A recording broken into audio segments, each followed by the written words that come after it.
Hare Krishna devotees. Hare 7 மணி. கிருஷ்ணா மாதாஜி. ஹரே கிருஷ்ணா மாதாஜி. 7 மணி கிளாஸுக்கு வந்திருக்கேன். அனைத்து பக்தர்களையும் அன்போட வரவேற்கிறேன். இன்னைக்கு உங்களுடைய திலகவதி மாதாஜி டெம்பிளுக்கு போயிருக்கிறதுனால இன்னைக்கு நான் வந்திருக்கிறேன். இன்னைக்கு இன்ட்ரோடக்ஷன் தான் கொடுக்க போறேன்.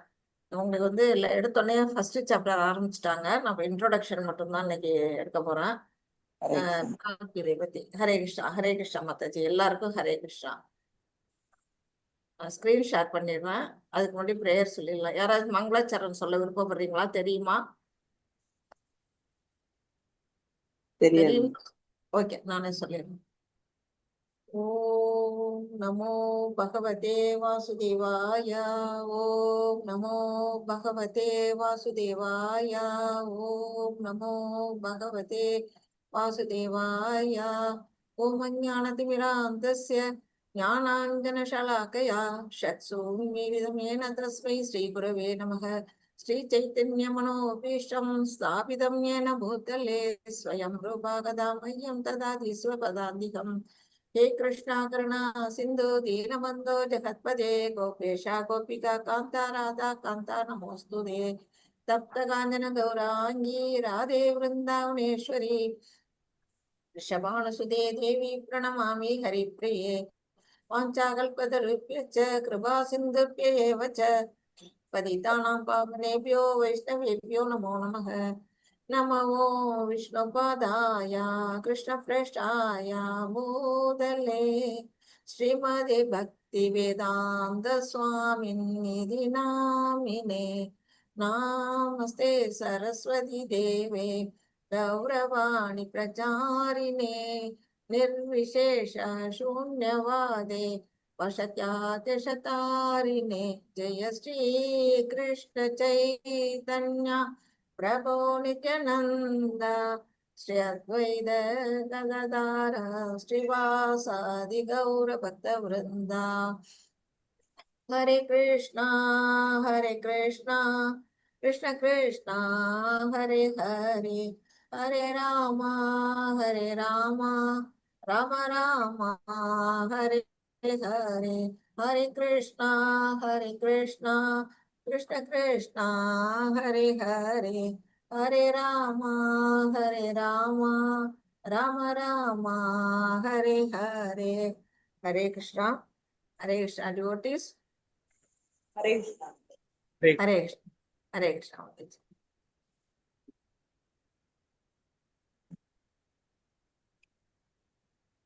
எல்லாருக்கும் ஸ்கிரீன் தெரியும்னு நினைக்கிறேன். ஹரே கிருஷ்ணா. தெரியுது. ஓகே. இப்போ உங்களுக்கு இன்ட்ரோடக்ஷன், பகவத்கீதையை பத்தி ஒரு இன்ட்ரோடக்ஷன் கொடுக்க வந்திருக்கிறேன். இப்போ நம்ம பகவத்கீதை உண்மை உருவில் அறிமுகம். இப்ப நம்ம எல்லாருமே இப்ப இந்த இதுல படத்துல இருக்கு இல்லையா, இந்த புஸ்தகம் தான் நீங்க எல்லாரும் வாங்கியிருப்பீங்க, இல்ல வாங்காதவங்க வாங்க போறீங்க. யாருகிட்ட எல்லாம் புக் இருக்கு, யாருக்கிட்ட புக்கு இல்ல, கொஞ்சம் அப்படியே ஹேண்ட் ரைஸ் பண்ணீங்கன்னா நான் தெரிஞ்சுக்குவேன். மத்தஜி இந்த மாசம் வாங்குறோம். இனிமேதான் வாங்க போறீங்க. ஓகே. இப்போ கை தூக்குனவங்கள்ட்ட இருக்குன்னு எடுத்துக்கவா? ஓகே. இப்போ ஒருத்தவங்க கை தூக்கிருக்காங்க, 2 பேரு. ஓகே. வேற? ஓகே. இந்த குரூப்ல நிறைய பேர் இருக்கீங்க, 2 பேர் வாங்கியிருக்கீங்க, மொத்த பேர் வாங்க போறீங்க. ஓகேவா? வாங்கும்போது யூஜி செட்டுன்னு இருக்கு, அந்த செட்டை நீங்க வாங்கிக்கலாம். அது அடுத்தடுத்த லெவலுக்கு போறதுக்கான புக்ஸ் எல்லாம் இருக்கும். உங்க சிவகாமி மாதாஜி உங்களுக்கு சொல்லிடுவாங்க, குரூப்லயும் போடுவாங்க. அந்த செட் ஆஃப் புக் நீங்க வாங்கிக்கிங்க. உங்களுக்கு அடுத்த லெவல் 3க்கு போகும்போது உங்களுக்கு யூஸ் ஆகும். ஓகே. இதுதான் ஸ்ரீல பக்தி வேதாந்த பிரபுபாதா எழுதின இந்த புஸ்தகம் உண்மை உருவில் அப்படின்னு சொல்லியிருக்காங்க. ஏன் உண்மை உருவில்ங்கிறது பின்னாடியே ரீசன் வரும், நான் அதை சொல்றேன் உங்களுக்கு. அடுத்தது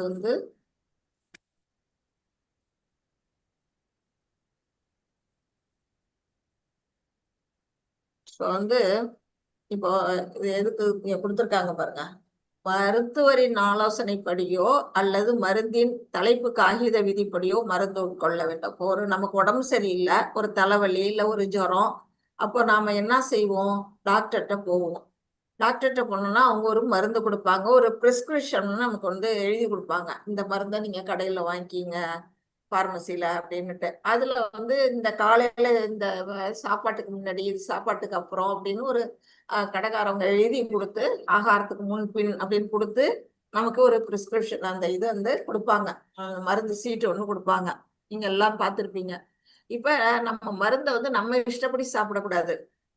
ஒண்ணு டாக்டர் சொல்ற அவரோட அட்வைஸ் படி நம்ம மருந்தை சாப்பிடணும். இல்லைன்னா அந்த இதுல இருக்குல்லையா மருந்து காகிதத்துல எழுதியிருக்காங்க இல்லையா, ஆகாரத்துக்கு முன்னாடியா பின்னாடியா, எப்ப சாப்பிடணும், காலையிலயா ராத்திரியா மத்தியானமா, 3 வேளையா 2 வேளையா, அதுபடிதான் நம்ம சாப்பிடணும். நம்ம இஷ்டத்துக்கு நம்ம மருந்து சாப்பிடக்கூடாது இல்லையா. அது மாதிரிதான் இப்ப நமக்கு வந்து இந்த பகவத்கீதையை எப்படி நாம புரிஞ்சுக்கணும் அப்படின்னா நமக்கு கொடுத்துருக்குறாங்க. இப்ப பகவத்கீதை வந்து எப்படி புரிஞ்சுக்கணும், உள்ளபடியே புரிஞ்சுக்கணும். எப்படி உள்ளபடியே அப்படின்னா, இது யார் சொன்னது உங்க எல்லாருக்கும் தெரியும் இல்லையா. இந்த பகவத்கீதையை யார் உரைத்தார்கள், யார் சொன்னாங்க? கிருஷ்ண பகவான். கிருஷ்ண பகவான். கரெக்ட். கிருஷ்ண பகவான் யாருக்கு சொன்னாங்க? அர்ஜுனன். அர்ஜுனனுக்கு. Very good. இப்போ வந்து பகவான் வந்து நேரடியா அர்ஜுனனுக்கு உபதேசம் பண்ணது. இப்ப வந்து அத வந்து அர்ஜுனன் எப்படி அதை புரிஞ்சுக்கிட்டாரோ அதே மாதிரிதான் நாமளும் வந்து இந்த இடத்துல புரிஞ்சுக்கணும். அதை வந்து அவர் குரு ஆச்சாரிய பரம்பரை மூலமா நாம அதை புரிஞ்சுக்கணும் அப்படிங்கிறத புரியணும். அடுத்தது இந்த பகவத்கீதையில ஒரு இடத்துல கூட என்ன வராது அப்படின்னா கிருஷ்ண உவாச்ச, மதுசூதன் உவாச்ச அப்படின்னு வேற பகவானுடைய நாமங்கள் வந்து நிறைய இருக்கு. கோவிந்தா, அச்சுதா நிறைய இருக்குது நமக்கு தெரியும், நாராயணா அப்படின்னு எல்லாம்.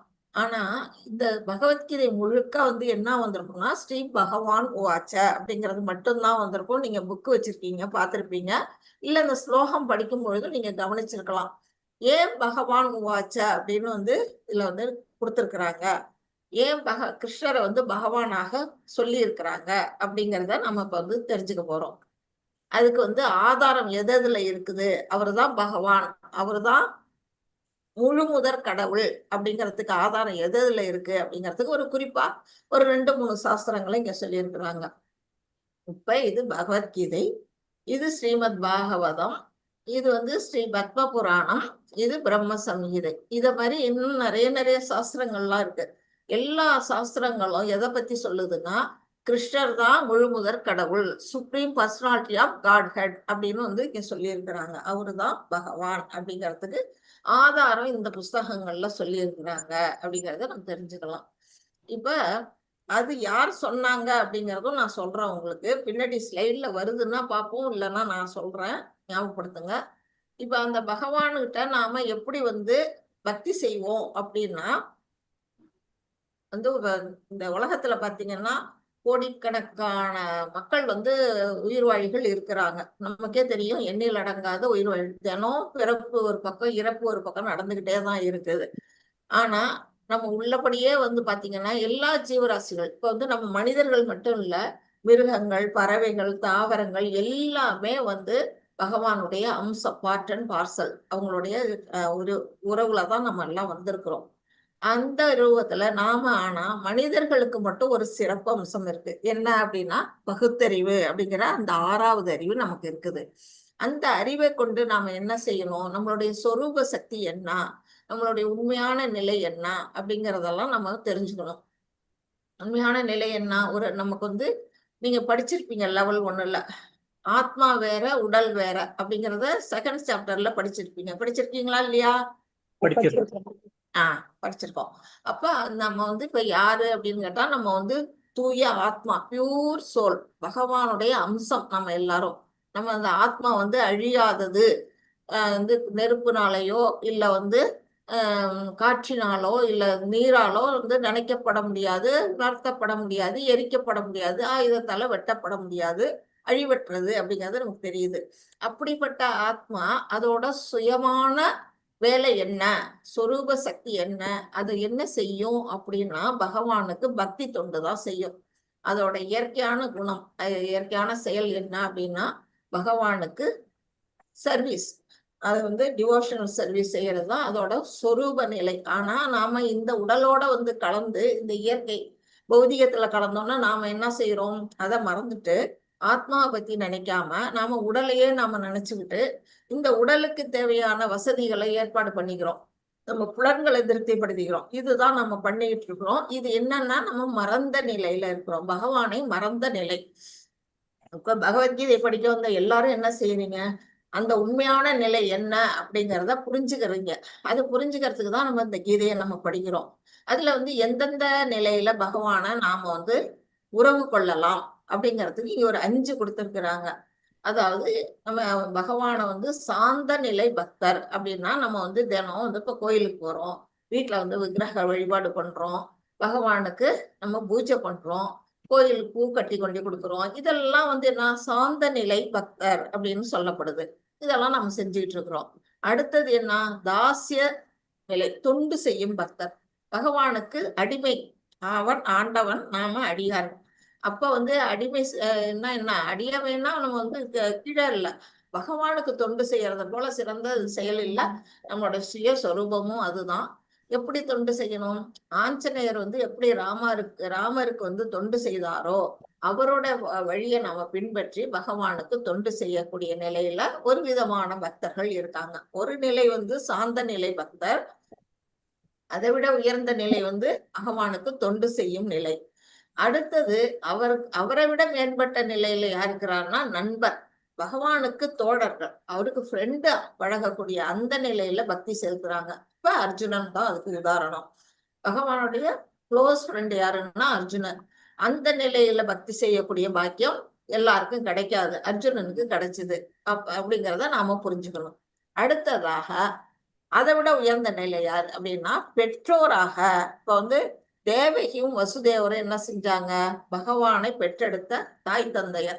அவங்க பெற்றுதான் எடுத்தாங்க. ஆனா வளர்க்கிற பாக்கியம் யாருக்கு கிடைச்சது? யசோதைக்கும் நந்தகோபருக்கும் கிடைச்சது. அவங்க என்ன செஞ்சாங்க? அந்த குழந்தையோட சேட்டை, சின்ன குழந்தை எல்லாமே சேட்டை பண்ணும். கிருஷ்ணரை பத்தி கேட்கவே வேணாம். அத்தனை விதமான லீலைகள்லாம் புரிஞ்சாரு. அந்த மாதிரி பெற்றோராக இருந்து பக்தர் அந்த நிலையில அவங்க என்ன செய்யறாங்க? அந்த நிலையில பகவானுக்கு தொண்டு செய்யறாங்க. அந்த நிலை உயர்ந்த நிலை. அதை விட உயர்ந்த நிலை எது அப்படின்னா காதலராக, துணைவியராக பக்தர். அதாவது இப்ப கோபியர்கள்லாம் என்ன செஞ்சாங்க? கண்ணனையே கல்யாணம் பண்ணிக்கணும் அப்படின்னு வந்து கோகுலத்துல ஆசைப்பட்டாங்க. அதுக்காக காத்தியாயனி விரதம் எல்லாம் இருந்தாங்க. அத மாதிரி நம்ம அஷ்ட மகிழ்ச்சிகள் நமக்கு தெரியும். வந்து லக்ஷ்மி தேவி, பூதேவி, சத்யபாமா, அந்த காளிந்தி, அது மாதிரி அஷ்ட மகிழ்ச்சிகள். 8 மனைவிமார்கள். அதன்னில 16,108 மனைவிமார்கள் வந்து பகவானுக்கு இருந்தாரா நம்ம படிக்கிறோம்.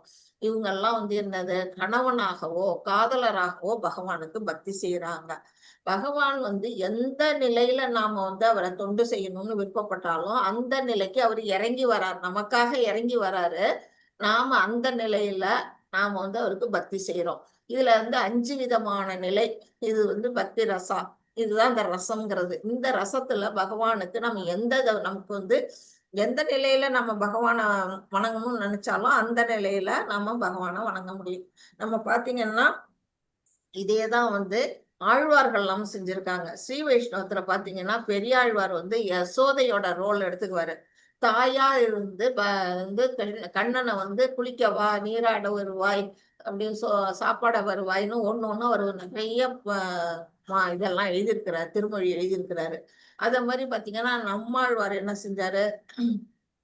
காதலியா, நான் வந்து காதலியாகவும் பகவான் காதலராகவும் வச்சு நிறைய பாடல்கள் எழுதியிருக்கிறாரு. ஆழ்வார்களும் அந்த நிலையில தான் பகவானை வந்து வணங்கி இருக்கிறாங்க அப்படிங்கிறது தெரிய வருது. இந்த 5 நிலைகள்ல நம்ம பகவானை பக்தி செய்ய முடியும் அப்படிங்கறத தெரிஞ்சுக்கலாம். அடுத்தது வந்து பக்தி தொண்டு செய்து பகவானிடம் நமக்குள்ள உறவை புதுப்பித்துக் கொள்வோம். இப்ப வந்து பகவானுக்கும் நமக்கும் உள்ள உறவு இதுதான். நம்மளுடைய சொரூப சக்தி, சுய ரூபம் என்னன்னா பகவானுக்கு தொண்டு செய்தல். ஆனா நம்ம வந்து இங்க வந்து விழுந்துபட்ட ஆத்மா, அதாவது ஃபாலன் சோல்ஸ். நம்ம எல்லாருமே வந்து இந்த உலகத்துல, பௌதிக உலகத்துல இயற்கையை ஆளணும்னு ஆசைப்பட்டு இங்க வந்துட்டோம். ஆனா இந்த மனித பிறவி நமக்கு எதுக்காக கொடுத்திருக்கு அப்படின்னு நம்ம யோசிச்சு பார்த்தோம்னா, சும்மா நம்ம வீடு வாங்கியும் கார் வாங்கியும் குழந்தைங்களை படிக்க வச்சு சுகபோகங்களை அனுபவிக்கிறதுக்காக இந்த பிறவி நமக்கு கெடுக்கல. எதுக்காக கொடுத்திருக்கப்பட்டிருக்கு அப்படின்னா இந்த பகவானுக்கும் நமக்கும் உள்ள அந்த உறவை புதுப்பித்துக் கொள்வதற்காகத்தான் நமக்கு இந்த மனித பிறவி கிடைச்சிருக்கு. அதை வந்து யாருக்கும் தெரியாத நிலையில இருக்கிறது தான் ரொம்ப கடினமான விஷயம். அதை வந்து இங்க பகவத்கீதைங்கிற இந்த நம்ம நாமனிஷ்டா பிரபு வழியா நமக்கு ஒரு அதுக்கான ஒரு தளம் கிடைச்சிருக்கு. இது வழியா நாம முன்னேறி நம்ம வாழ்க்கையோட குறிக்கோளை நம்ம அடையணும். அதுக்கு நாம என்ன செய்யணும்? ரொம்ப ரொம்ப முக்கியமானது முதல் பக்தி தொண்டு. நமக்கு என்ன சொல்லியிருக்காங்க? நமக்கு ஹரிநாம சங்கீர்த்தனம். அது நமக்கு சைத்தன்ய மகாபிரபு ஒரு 500 வருடங்களுக்கு முன்னாடி கொடுத்துட்டு போயிருக்கிறாரு. இந்த ஹரே கிருஷ்ணா மகாமந்திரத்தை ஜெபிக்கிறது மட்டுமே நம்ம ஒரு பக்தி தொண்டை செய்யறோம். ஏன்னா நம்ம வாயால அது சொல்றோம் மந்திரங்களை, காதால அந்த மந்திரங்களை கேட்கிறோம், மனசால பகவானை நினைக்கிறோம். அப்ப 3 விதமான 9 விதமான பக்தி தொண்டு இருக்குது. அதுல முதல் 3 நிலை ஸ்ரவணம், கீர்த்தனம், ஸ்மரணம், அந்த 3 நம்ம இந்த ஒரு ஹரே கிருஷ்ணா மகாமந்திரம் சொல்றது மூலமாவே நம்ம 3 நிலைகள்ல நம்ம அடையிறோம் அப்படிங்கிறத நம்ம எல்லாம் புரிஞ்சுக்கணும். நீங்க எல்லாருமே ஆரம்பிச்சிருப்பீங்கன்னு நினைக்கிறேன். எல்லாரும் எத்தனை வாட்டி ஜபம் பண்றீங்க ஹரே கிருஷ்ணா? எத்தனை மாத்தாச்சு? புரியல எனக்கு. 4 டைம்ஸா? டெய்லி 4 டைம்ஸ் பண்றது மாதாஜி. 4 டைம்ஸ். Super super. அதாவது ஃபர்ஸ்ட் நிலையில ஒரு தரம் சொல்லுவாங்க, செகண்ட் லெவல் வந்தோடனே 4 தரம் சொல்ல ஆரம்பிச்சிட்டீங்க. சூப்பரான விஷயம், நல்ல விஷயம். நீங்க லெவல் 3 போகும்போது இதை டபுள் ஆக்கணும். 4ங்கிறத 8 ஆக்கணும். அப்புறம் பக்தி சாஸ்திரி 5வது நிலைக்கு போகும்போது 16 ரவுண்டு அதோட முடிஞ்சிடுச்சு. அந்த 16 ரவுண்டுக்கு மேல செய்யறது நம்ம விருப்பம். ஆனா மினிமம் 16 ரவுண்டு நம்ம செய்யணும் அப்படிங்கிறது ஒரு கட்டாயம். அது பக்தியோட உச்சத்துக்கு நம்மளை கொண்டு போகும். அப்படிங்கிறதுனால இப்ப நீங்க எல்லாம் 4 செய்யறீங்க. அடுத்த லெவல் போகும்போது 8 போறதுக்கு இன்னும் முயற்சி பண்ணுங்க. இப்பவே முடிஞ்சாலும் ஆரம்பிக்கலாம், உங்க விருப்பம் அது. இப்ப அடுத்தது என்ன சொல்லிருக்காங்க? துன்பத்திற்கு தேர்வு தேடும் கேள்வி. இப்ப பிரம்மசூத்திரத்துல ஃபர்ஸ்ட் ஒரு வார்த்தை என்ன சொல்லியிருக்கிறாங்க? அத்தாத்தோ பிரம்மஸ் ஜிங்காசா அப்படின்னு சொல்லியிருக்கிறாங்க. அதாவது அதுக்கான அர்த்தம் என்னன்னா பூரணத்தின் இயற்கை பற்றிய ஆராய்ச்சி. பூரணம் அப்படிங்கிறது இங்க யார சொல்லுது? யாருக்காவது தெரியுமா?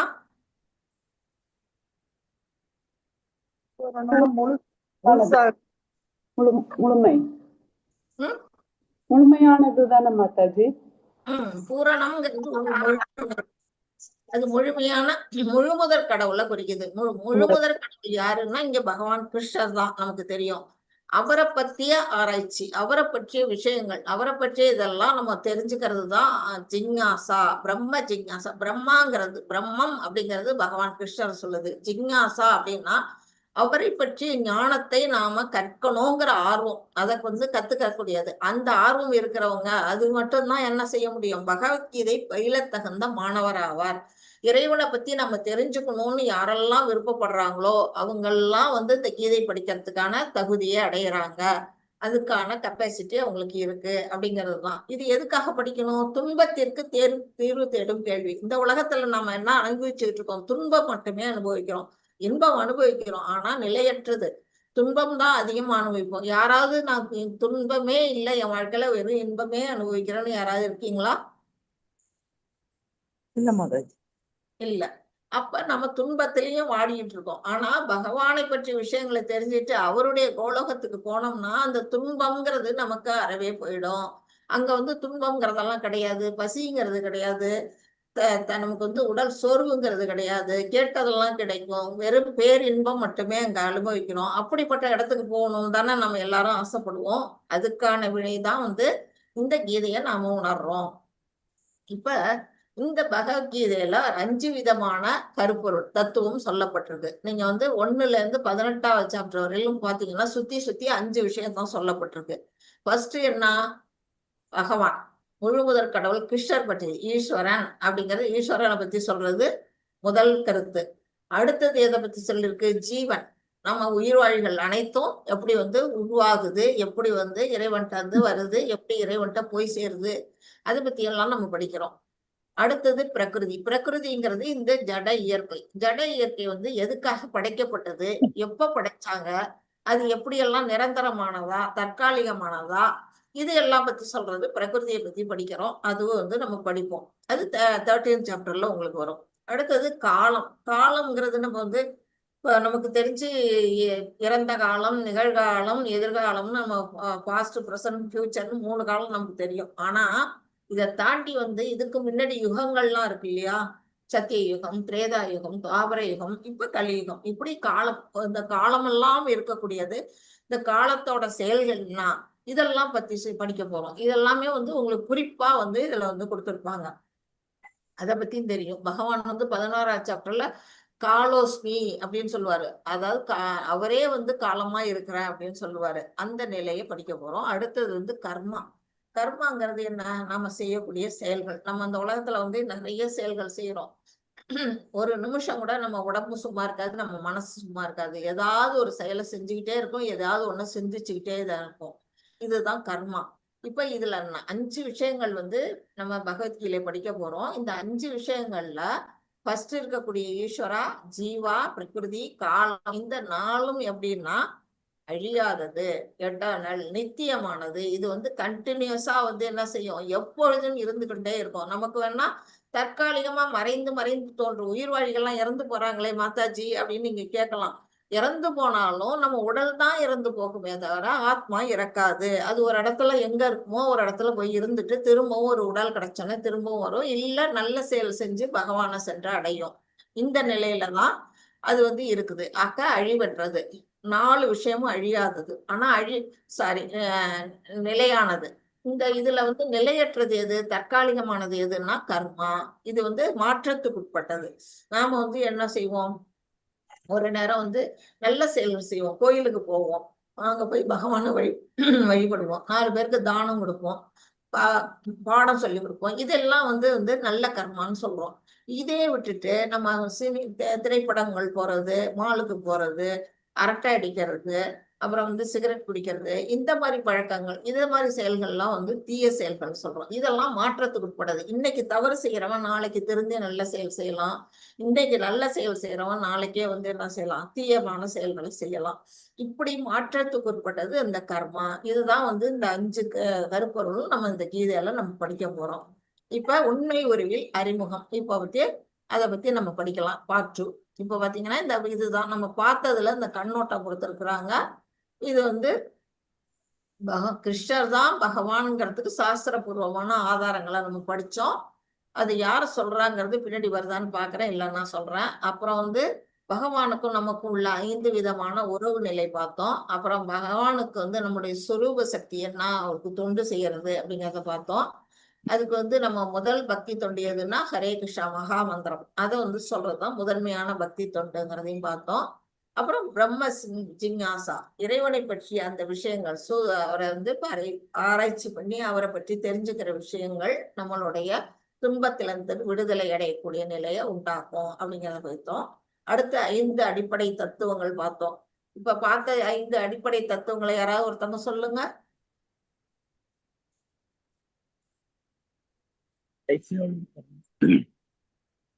சொல்லுங்க. ஹரே கிருஷ்ணா.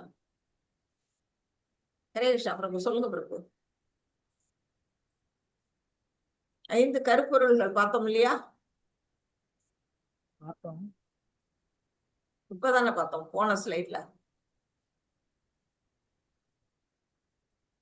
ஓகே. ஈஸ்வரா, சொல்லுங்க. காலம், கர்மா, ஜீவன், பிரகிருதி, ஜட இயற்கை. Very good. குட். அது வந்து இந்த 5 தான் நம்ம வந்து இந்த பகவத்கீதையில படிக்கிறோம் அப்படிங்கிறத தெரிஞ்சுக்கிறோம். அப்புறம் பகவத்கீதை எப்படி ஏத்துக்கணும் அப்படின்னா மருந்து உட்கொள்வதை போல அப்படிங்கிறதையும் நம்ம படிச்சோம். மருந்தை வந்து எப்படி பிரிஸ்கிரிப்ஷன்ல இருக்கோ அது மாதிரி சாப்பிட்ற மாதிரி ஒரு ஆச்சாரிய பரம்பரை வழியா நாம வந்து இந்த கீதையை படிக்கணும் அப்படிங்கிறத பார்த்தோம். இப்ப பரமபூர்ண உண்மை 3 நிலைகளில் அறியப்படுகிறது. இப்ப வந்து நம்ம செகண்ட் சாப்டர்ல நீங்க லெவல் 1லயே படிச்சிருப்பீங்க. 3 நிலைகள்ல பகவானை உணரலாம் அப்படின்னு. அந்த 3 நிலைகள் என்னன்னா, ஃபர்ஸ்ட் வந்து அருவ பிரம்மன். அருவ பிரம்மன்னா பகவானுக்கு உருவமற்ற நிலை, நம்ம கண்ணுக்கு தெரியாத நிலை. அது ஃபர்ஸ்ட் நிலை.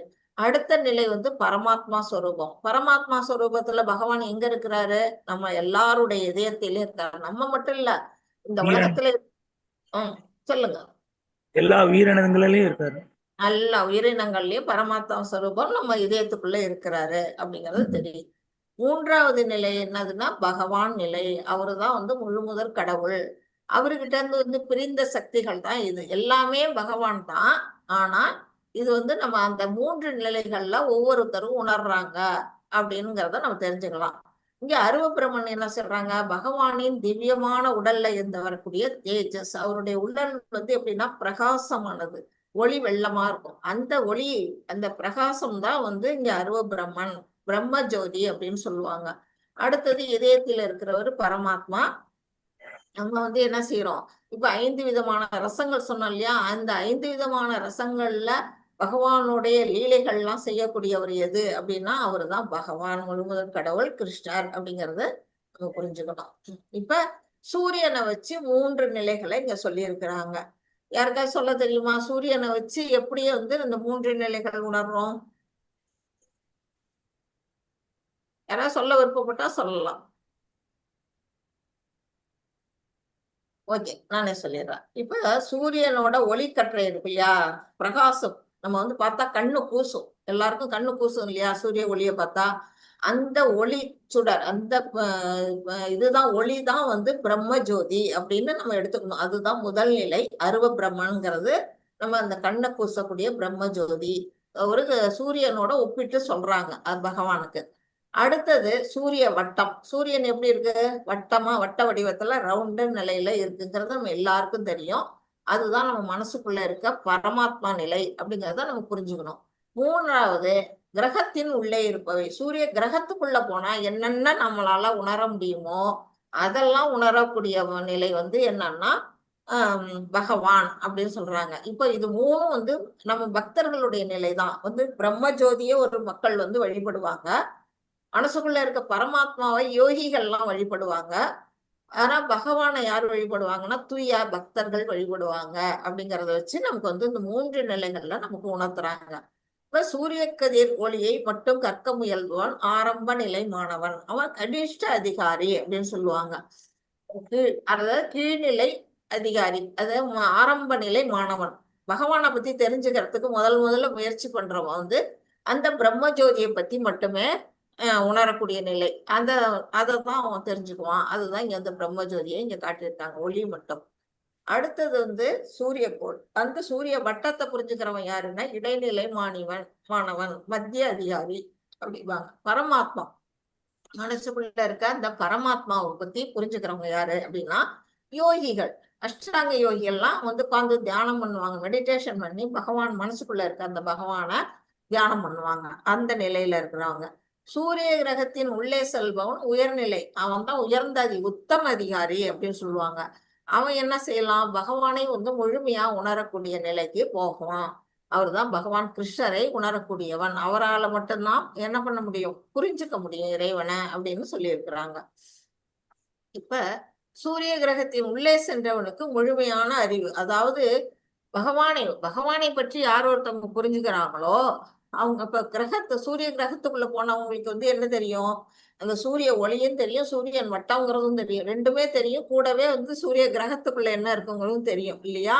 அந்த மாதிரி அறிவு தான் முழுமையான அறிவு. அது போலதான் பகவானை பற்றி அறிந்து கொண்டவன் என்ன செய்வான், இந்த பிரம்ம ஜோதி பற்றிய அறிவும் அவனுக்கு இருக்கும், பரமாத்மா பற்றிய அறிவும் அவனுக்கு இருக்கும். அதுதான் முழுமையான அறிவு அப்படிங்கிறத இங்க சொல்லி இருக்கிறாங்க. அடுத்தது பகவானை உணர்வது பிரம்மன் மற்றும் பரமாத்மா பற்றிய அறிவை உள்ளடக்கியது. பகவானை பத்தி தெரிஞ்சுக்கிட்டாலே நம்ம பிரம்மனை பத்தியும் தெரிஞ்சுக்கலாம், பரமாத்மா பத்தியும் தெரிஞ்சுக்கலாம்.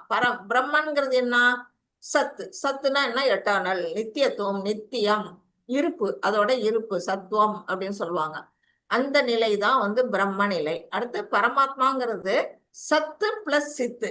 சத்தும் தெரியும், சித்தும் தெரியும். சித்துனா ஞானம், அறிவு. அதாவது பரமாத்மாங்கிறது வந்து சத்து, நித்தியத்துவம், சித்து அதாவது ஞானம்ங்கிறது வந்து சித்து. பரமாத்மா வந்து 2 நிலையும் இருக்கிறாரு, சத்து பிளஸ் சித்துல இருக்கிறாரு. ஆனா பகவான் எப்படி இருக்கிறாருன்னா சச்சித் ஆனந்தம், அதாவது அவர் எட்டர்னலாவும் இருக்கிறாரு, அறிவு மயமாவும் இருக்கிறாரு, ஆனந்தமயமாவும் இருக்கிறாரு. அவர் தான் சச்சிதானந்த விக்கிரகம். அந்த நிலைதான் பகவான் நிலை. இப்ப யார வழிபடணும், நம்ம சச்சிதானந்த ரூபமுடைய பகவான் கிருஷ்ணரை நாம வழிபடுறதுதான் பூரணமான வழிபாடு அப்படிங்கிறத நாம வந்து தெரிஞ்சுக்கணும்.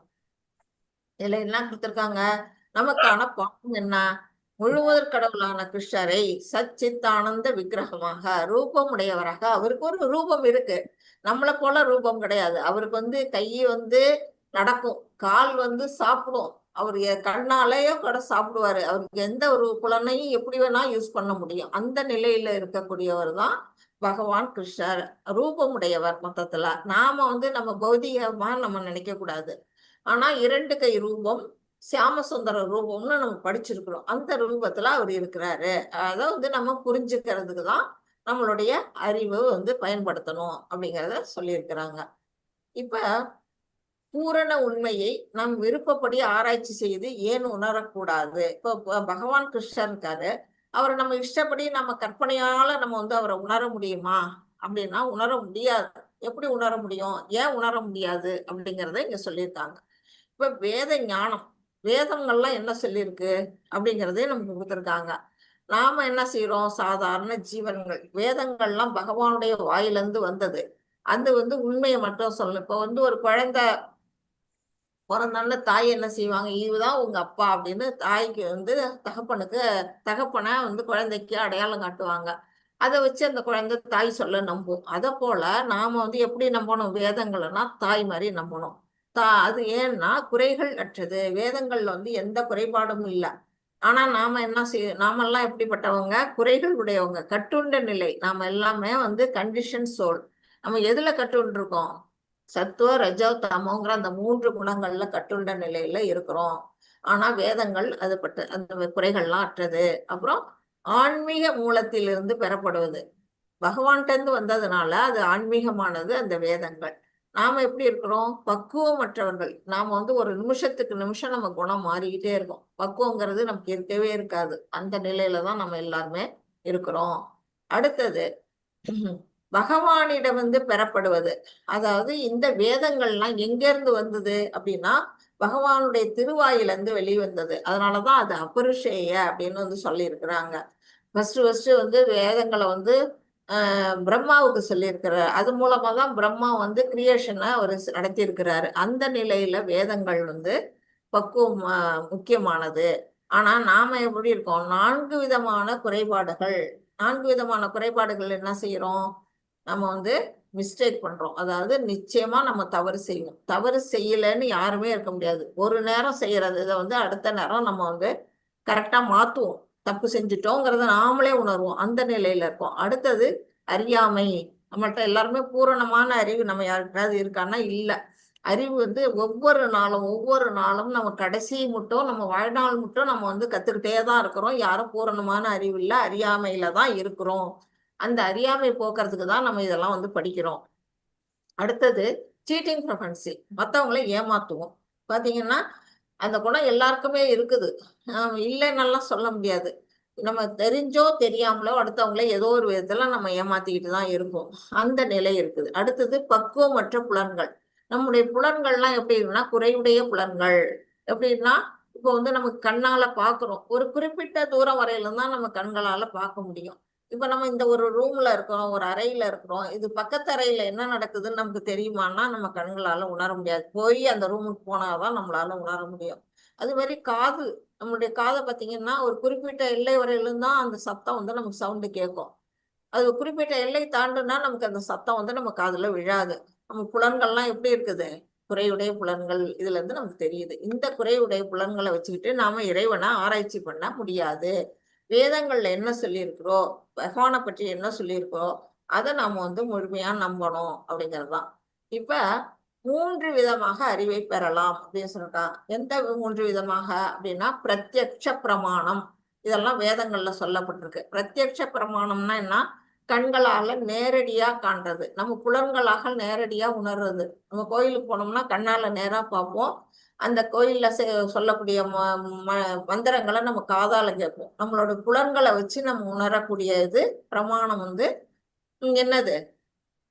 அது ஒரு அறிவு. அது வழியா நம்ம அறிவை பெறலாம். அடுத்தது அனுமான பிரமாணம். அனுமானம்னா என்ன? உத்தேசமா நம்ம போயே இருக்க மாட்டோம் ஒரு இடத்துக்கு. இப்ப நம்ம எல்லாம் என்ன வெளிநாட்டுக்குலாம் போயிருக்கோமா? அமெரிக்காவுக்கும் ஆப்பிரிக்காவுக்கும் நம்ம போயிருக்கோமா? ஆனா அமெரிக்கா பத்தி நம்ம பேசுவோம் இங்க உட்காந்துக்கிட்டே. இப்ப சைனா இது வார் நடக்குது இல்லையா? அதை பத்தி எல்லாம் நம்ம இங்க பேசிக்கிட்டு இருக்கோம். எது மூலமா நம்ம தெரிஞ்சுக்கிறோம்? ஒரு மீடியா மூலமா தான் நம்ம தெரிஞ்சுக்கிறோம். நமக்கு எந்த முழுமையா தெரியுமா அங்க என்ன நடக்குதுன்னா கிடையாது. உத்தேசமா தான் நம்மளால சொல்ல முடியும். அதான் அனுமான பிரமாணம் அப்படின்னு சொல்லப்படுது. அடுத்தது சப்த பிரமாணம். இதுதான் உண்மையானது. அதிகாரியில கேட்டறிவது. யாருக்கு ஒரு அதிகாரியோ ஒரு அந்த அந்த மூல கருத்து எந்த கருத்தை நம்ம பத்தி கேட்கிறோமோ அந்த கருத்துக்கு தகுந்த ஒரு அதிகாரி மூலமா கேட்டு அறியக்கூடியது. அந்த அதிகாரி யாரு அப்படின்னா குரு, சாது, சாஸ்திரம். நமக்கு குருவா இருக்கக்கூடியவங்க நமக்கு அறிவுரை சொல்லுவாங்க. அது மாதிரி சாதுக்கள். அடுத்தது சாஸ்திரங்கள், வேத சாஸ்திரம். இதெல்லாம் என்னன்னா சப்த பிரமாணம். இந்த 3 விதத்துல அறிவை பெறலாம். இது முழுமையான அறிவை கொடுக்கறது எதுன்னா சப்த பிரமாணம் தான் அப்படிங்கறத நம்ம புரிஞ்சுக்கணும். ஒரு நிமிஷம்.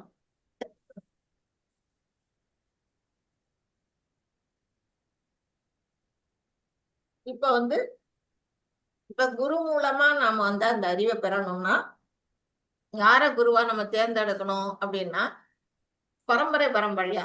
இப்ப ஒரு சீட பரம்பரை. இப்ப இதுல கொடுத்துருக்காங்க. இங்க பாத்தீங்கன்னா இங்க கிருஷ்ணர் இருக்காரு. கிருஷ்ணர் யாருக்கு சொன்னாரு? பிரம்மாவுக்கு சொன்னாரு. பிரம்மா யாருக்கு சொன்னாரு? நாரதருக்கு சொன்னாரு.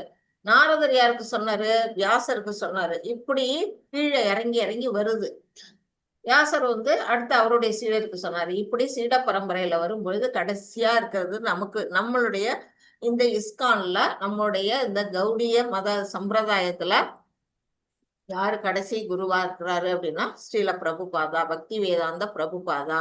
அவருடைய புத்தகத்தை தான் நாம இப்ப படிச்சுட்டு இருக்கிறோம், படிக்க போறோம். அதனால இந்த மாதிரி சீடத்தொடர் இது வழியா நம்ம இறங்கி குரு ஆச்சாரியர் மூலமா கேட்கும்போது உண்மையான செய்தியை நம்ம கேட்க முடியும். ஏன்னா பகவான் கிருஷ்ணர் வாயிலிருந்து என்ன வந்ததோ அது அப்படியே வரும். தன்னுடைய கற்பனைகள் எல்லாம் அங்க சேர்க்க மாட்டாங்க அப்படிங்கிறத நம்ம புரிஞ்சுக்கணும். இப்போ அர்ஜுனன் கிருஷ்ணரிடம் சரணடைதலும் அவனின் இறுதி முடிவு. இப்போ பாத்தீங்கன்னா இப்போ ஃபர்ஸ்ட் சாப்டர்ல நீங்க படிச்சுட்டீங்க நேத்தி. அதுல என்ன சொல்லியிருக்காங்க? எடுத்த உடனே அர்ஜுனனுக்கு குழப்பம் வருது. போர் புரியலாமா வேண்டாமா அப்படின்னு ஒரு குழப்பம். அப்ப அவர் என்ன செய்யறாரு? பகவான் கிருஷ்ணர்கிட்ட போய் சரணடைகிறாரு. இது நாளைக்கு படிப்பீங்க. செகண்ட் சாப்டர்ல 6-7 ஸ்லோகங்கள்ல கார்பண்ய தோஷோ பகத ஸ்வபாவகா அப்படின்னு அந்த ஸ்லோகத்துல வரும். நான் உன்னிடம் சரணடைந்து சீடர் நான் அப்படின்னு அவர்கிட்ட வேண்டுவாரு. எனக்கு எது நல்லதோ அதை சொல்லுங்க, நீங்க தான் எனக்கு குருவா இருந்து வழிகாட்டணும் அப்படின்னு சொல்லுவாரு. அந்த மாதிரி என்ன செய்யறாரு அவர் இப்ப பகவான் அவருக்கு கீதை எடுத்து உரைக்கிறாரு. கீதைன்னா அவருக்கு என்னென்ன செய்யணும் செய்யக்கூடாது, கர்ம யோகம், ஞான யோகம், பக்தி யோகம், இதெல்லாம் அவர் சொல்ல போறாரு. எல்லாத்தையுமே சொல்லிட்டு அவர் என்ன செய்யறாரு? எல்லா அட்வைஸும் அவர் பண்ணிட்டு கீதையை அவருக்கு உபதேசம் பண்ணிட்டு நீ சிந்தித்து செயல்படு அப்படிங்கிறாரு. நான் சொல்லிட்டேன்னு நீ செயல்பட வேணாம், நீ சிந்திச்சு பாரு, நான் சொன்னத நீ சிந்திச்சு செயல்படு அப்படிங்கிறாரு. அது பாத்தீங்கன்னா அகிலா மாதாஜி மியூட் போட்டது. மாதாஜி ஹரே கிருஷ்ணா. 18வது சாப்டர்ல 73வது ஸ்லோகத்துல கரிஷ்யே வச்சனம் தவ அப்படின்னு சொல்லுவாரு. யாரு? அந்த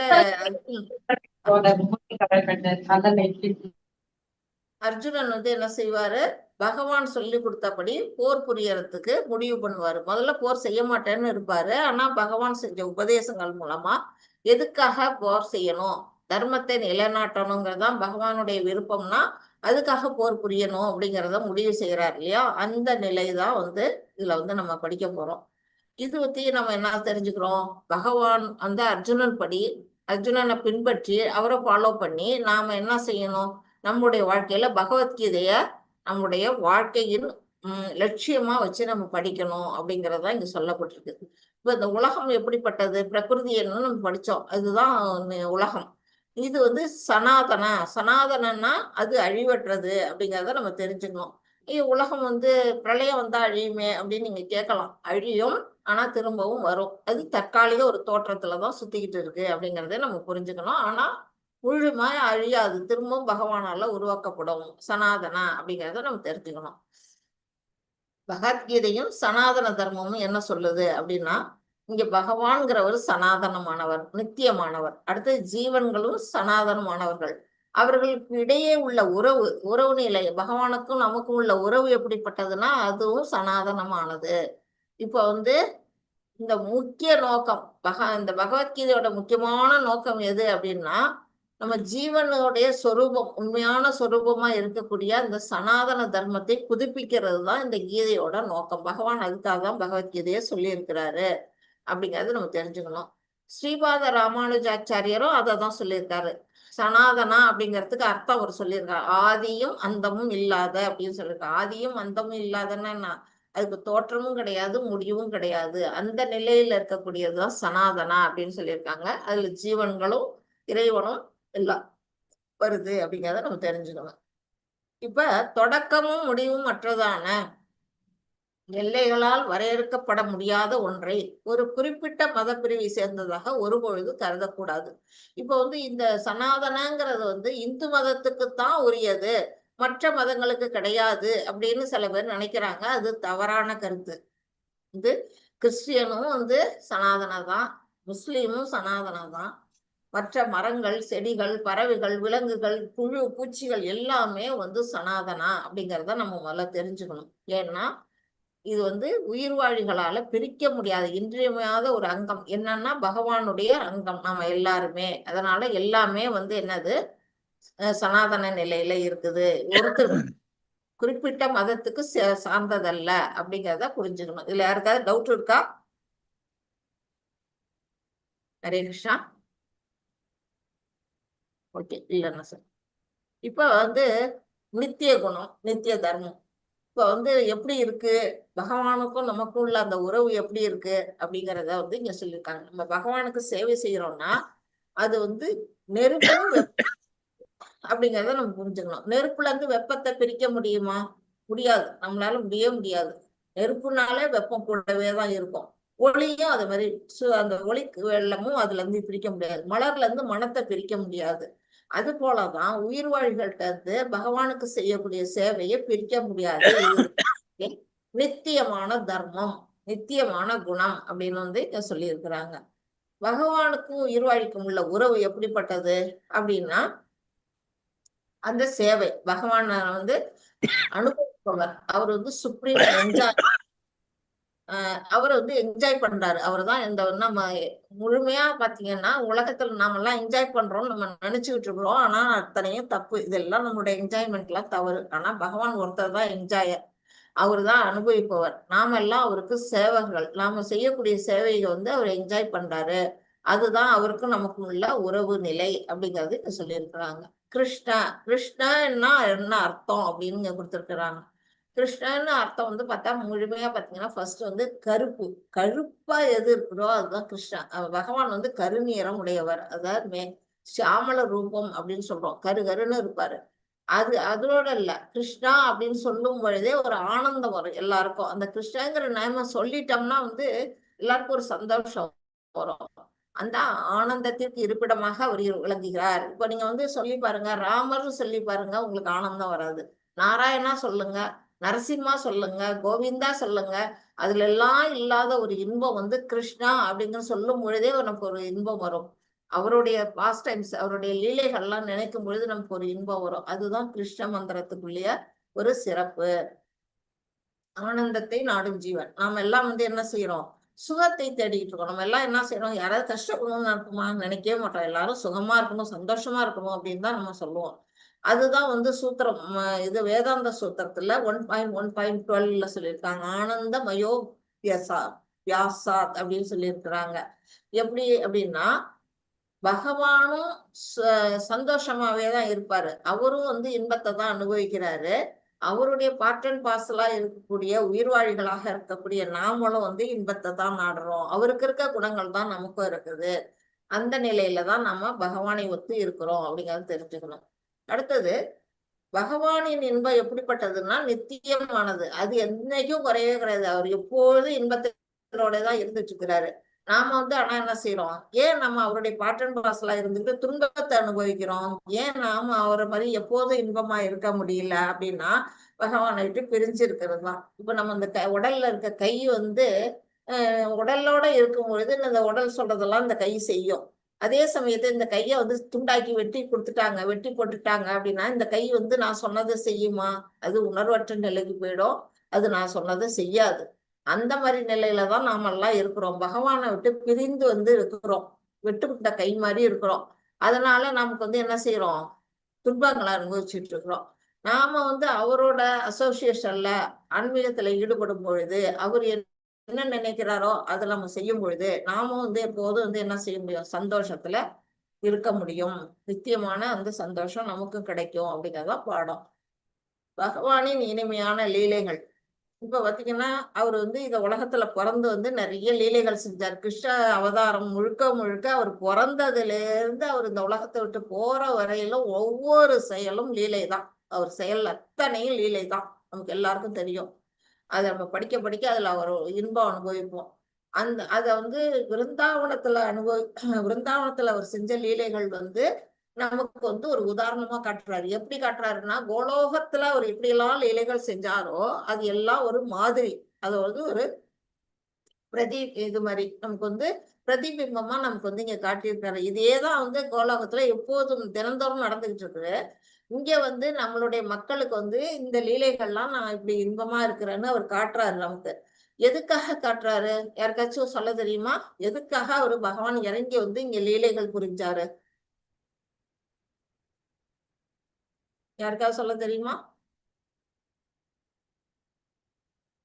ஓகே. வந்து எதுக்காக அவர் வந்து லீலைகள் புரிஞ்சாருன்னா, நாமெல்லாம் அப்படியாவது பகவான வந்து நமக்கு வந்து என்ன செய்ய அட்ராக்ட் பண்றாரு. அந்த லீலைகள் மூலமா நம்மள என்ன பண்றாரு, அட்ராக்ட் பண்றாரு. நம்ம வந்து கவரப்படுகிறோம் பகவானோட லீலைகள்ல. அதுல வந்து நம்ம ஆசைப்படுறோம், அதை பார்க்கணும், அதை கேட்கணும், அதை வந்து ஐயோ அந்த டயத்துல நம்ம இல்லையே அப்படின்னு எல்லாம் நம்ம ஏங்குறோம் இல்லையா? அந்த ஏக்கத்தை கொடுக்கும் பொழுது, அதுல இன்பப்படும் பொழுது நம்ம ஐயோ இதை வந்து நேரடியா போய் அனுபவிக்கணும், அவருடைய உலகத்துல போய் அவர் செய்யக்கூடிய லீலைகளை அனுபவிக்கணுங்கிற அந்த எண்ணம் நமக்கு உருவாகணும். அவரை பிரிஞ்சு வந்திருக்கிற நாம அவரை வந்து சேரணுங்கிறதுக்காக தான் அவர் வந்து இங்க லீலைகள்லாம் செய்யறாரு அப்படின்னு நம்ம ஆச்சாரியர்கள்லாம் சொல்லியிருக்கிறாங்க.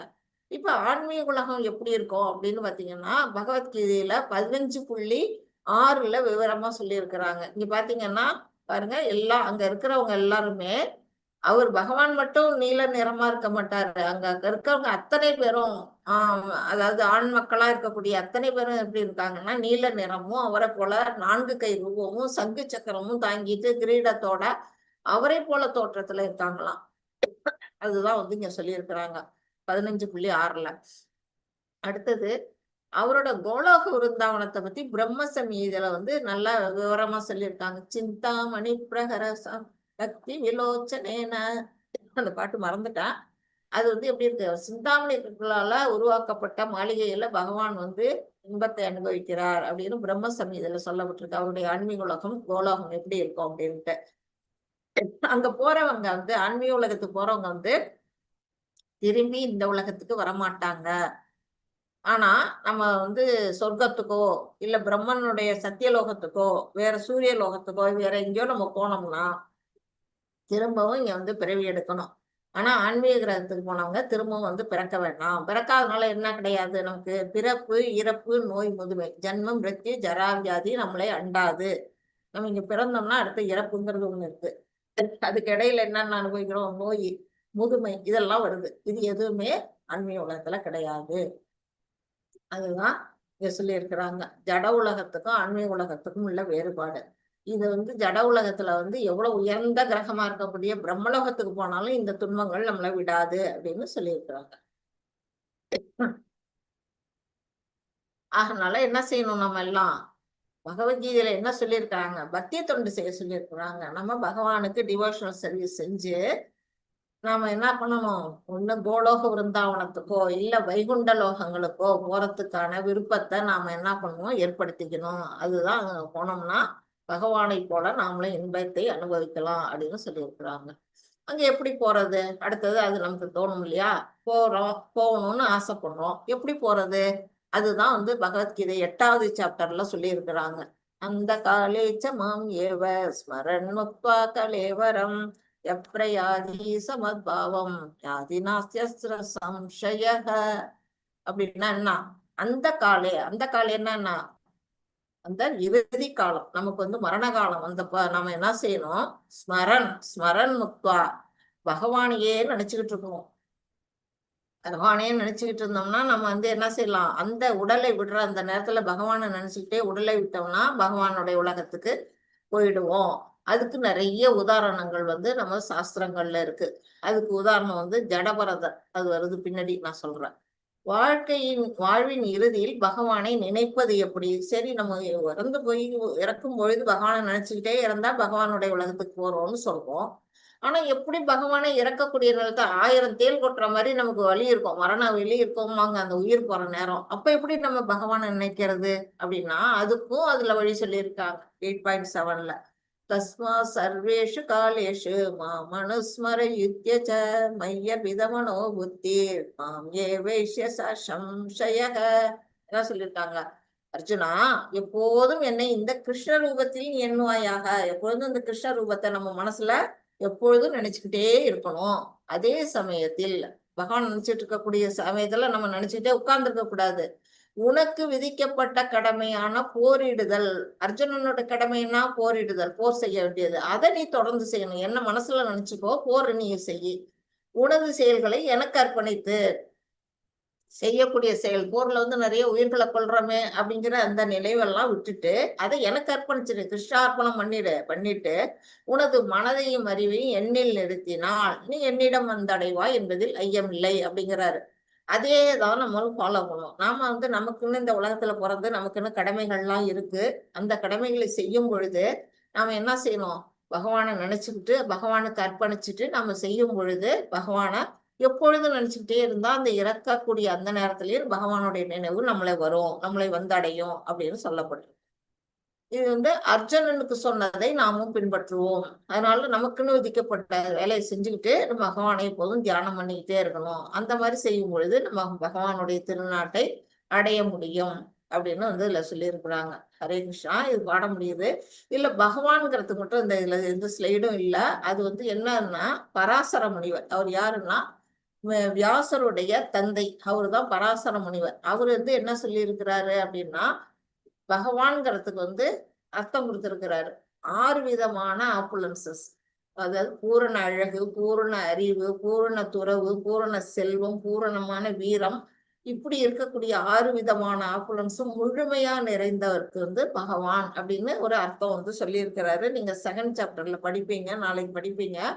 அந்த நிலையில யார் இருக்கிறாருன்னா முழுவதும் கடவுளா இருக்கக்கூடிய பகவான் கிருஷ்ணர் மட்டும்தான் இருக்கிறாரு. அதனாலதான் அவருக்கு பகவான் அப்படின்னு கொடுத்திருக்கிறாங்க. அது பராசரர் வாயால வந்தது. ஹரே கிருஷ்ணா. இது வந்து என்னோட இந்த கிளாஸ் முடியுது. வாஞ்சா கல்பதருப்ய கிருபா சிறந்தருப்ய வச்ச பதிதானாம் பாவனேபியோ வைஷ்ணவேபியோ நமோ நமக. அனந்த கோடி வைஷ்ணவ விருந்தகி ஜெய். ஸ்ரீல பிரபாதா கி ஜெய். நாமாச்சாரிய ஹரிதாஸ் டாக்கூருக்கு ஜெய். ஹரே கிருஷ்ணா கிருஷ்ண கிருஷ்ணா ஹரே ஹரே, ஹரே ராமா ராம ராமா ஹரே ஹரே, ஹரே கிருஷ்ணா கிருஷ்ண கிருஷ்ணா ஹரே ஹரே, ஹரே ராமா ராம ராமா ஹரே ஹரே. ஹரே கிருஷ்ணா. டிவோட்டீஸ் வந்து கொஞ்சம் லேட்டா ஆயிட்டு, நான் வர்றதுக்கு கொஞ்சம் லேட்டா முடிச்சுட்டேன், சாரி. உங்களுக்கு யாருக்காவது இதுல ஏதாவது டவுட்ஸ் இருந்ததுன்னா நீங்க இப்ப கேட்டுக்கலாம். பராசர பட்டர் வேற, முனிவர் வேறயா மாதாஜி? பராசரர் பராசரர் பட்டர் வேற. பராசர முனிவர்ங்கிற வந்து வியாசருடைய தந்தை. பராசர பட்டர்ங்கிறது வந்து ஸ்ரீ வைஷ்ணவத்துல வரவர். அவரு ஒருத்தர் இருக்காரு. அவரு வந்து இவரு கூரத்தாழ்வானுடைய மகன் நினைக்கிறான். அவர் வந்து பராசர பட்டர். இவரு வந்து அவரே பேரை வந்து நிறைய பேர் வச்சுக்கோம் இல்லையா? வழி வழியா வந்து குரு ஆச்சாரியர்கள் பேரை வச்சுக்குவாங்க சீட பரம்பரையில. நாமெல்லாம் வந்து நம்ம தாத்தா பேரை வச்சுக்குவோம், பாட்டி பேரை வச்சுக்குவோம் இல்லையா? அது மாதிரி பரம்பரையா பேர் வச்சுக்கிறோம். ஹரே கிருஷ்ணா. ஹரே கிருஷ்ணா மாதாஜி. வேற யாருக்காவது அது கேட்கணுமா?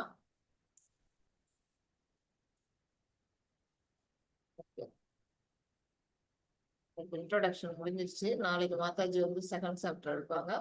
உங்களுக்கு 10th சாப்டர்ல இருந்து நான் தான் வருவேன் திரும்பவும். 9th வரையிலும் அவங்க எடுத்துருவாங்க. 10th வந்து